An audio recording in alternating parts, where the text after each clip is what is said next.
Contractor പണിയെടുക്കുന്ന സ്വകാര്യ പങ്കാളിത്തം മാത്രമേ വരുന്നുള്ളൂ എന്നാണ് എനിക്ക് തോന്നുന്നത്. വേറെയൊരു സ്വകാര്യ പങ്കാളിത്തത്തിൻ്റെ പ്രശ്നവും ഇതിൻ്റെ ഭാഗമായിട്ട് വന്നിട്ടില്ല.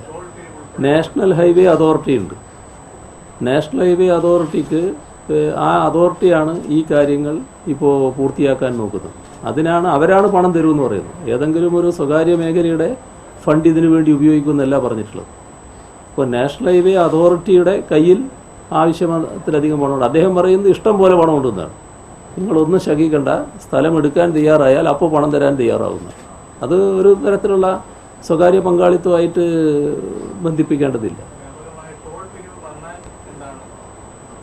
ടോൾ പിരിവിൻ്റെത് വേറെ ചർച്ച ചെയ്യേണ്ട കാര്യമാണ്. അത് പിന്നെ ചർച്ച ചെയ്യാം. ആദ്യം നമുക്ക് റോഡ് വരുന്ന കാര്യം ചർച്ച ചെയ്യാം. നമുക്ക് നമ്മുടെ യാത്രാ സൗകര്യവും നല്ല രീതിയിൽ മെച്ചപ്പെടുത്തേണ്ടതാണ്. ആദ്യം നമ്മൾ മാതൃക കാണിക്കേണ്ടത് നമ്മുടെ KSRTC നന്നായിട്ട് നടക്കുന്നു എന്നുള്ളതിനാണ്. അങ്ങനെ നമുക്ക് എല്ലാത്തിനും പ്രാപ്തിയുണ്ട് എന്നാണ് ആദ്യം കാണിക്കേണ്ടതെന്നാണ് എനിക്ക് തോന്നുന്നത്. എയർ കേരള പ്രയോറിറ്റി അല്ലാന്ന് ഞാൻ പറഞ്ഞില്ല. നമ്മളൊരു കാര്യത്തിലേക്ക് നീങ്ങുമ്പോൾ നമ്മൾ വളരെ മിടുക്കരാണ് എന്ന് കാണിക്കണമല്ലോ. അതാണ് ഞാൻ സൂചിപ്പിച്ചത്. ഭൂമി ഏറ്റെടുക്കൽ സംബന്ധിച്ച് ഉദാരമായ സമീപനം സ്വീകരിക്കേണ്ടതായിട്ട് വരും. ചില ആളുകൾക്ക് വല്ലാത്ത പ്രയാസങ്ങളുണ്ടാകും. അത് പ്രത്യേകമായിട്ട് തന്നെ ഒരു പാക്കേജായിട്ട് കാണേണ്ടതായിട്ട് വരും. അങ്ങനെയുള്ള ആളുകൾക്ക് കഴിയാവുന്നത്ര ഉപദ്രവം കുറച്ചുകൂടെ നിലപാട് തന്നെയാണ് സ്വീകരിക്കുക. എന്നാൽ നാഷണൽ ഹൈവേ വികസനത്തിന് ഭൂമി ഇല്ലാതെ പറ്റില്ലല്ലോ.